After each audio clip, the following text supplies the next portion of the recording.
आपण पाहत आहात अर्वाचीन महाराष्ट्र न्यूज। जिल्हा आरोग्य अधिकाऱ्यांच्या लेखी आश्वासनानंतर डहाळेवाडीचं आंदोलन मागे।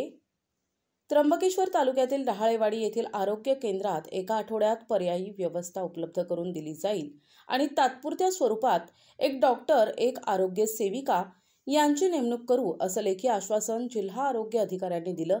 तेव्हाच एल्गार कष्टकरी संघटनेनं आपलं आंदोलन मागे घेतलंय। डहाळेवाडी येथे 5 कोटी रुपये खर्च करून प्राथमिक आरोग्य केंद्राची इमारत बांधून तयार आहे, मात्र ती वापराविना पडून आहे।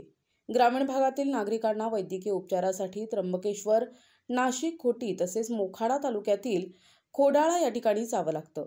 आरोग्य केंद्र बंदच असल्यानं नागरिकांची गैरसोय झाली होती। या ठिकाणी डॉक्टर आणि इतर कर्मचाऱ्यांची तात्काळ नियुक्ती करावी या मागणीसाठी एल्गार काष्टकरी संघटनेनं प्रजासत्ताक दिनी आंदोलन केलं। या आंदोलनाची जिल्हा आरोग्य अधिकाऱ्यांनी दखल घेत एक डॉक्टर आणि एक आरोग्य सेविका यांची नेमणूक करू असं लेखी आश्वासन दिल्यानं एल्गार कष्टकरी संघटनेनं आपलं आंदोलन मागे घेतलंय। यावेळी एल्गार संघटनेचे अध्यक्ष भगवान मधे, गणपत गावंडे, वसंत इरते, हनुमंत सराई, सुरेखा मधे, मथुरा भगत, मंगल खडके, तुषार देहाडे, संजय पारधी, समाधान सदगीर, राजू पालवे, भारत सोनवणे, राजेंद्र आव्हाटे आदी उपस्थित होते। प्रतिनिधी पांडुरंग दोंदे, अर्वाचीन महाराष्ट्र न्यूज, त्र्यंबकेश्वर।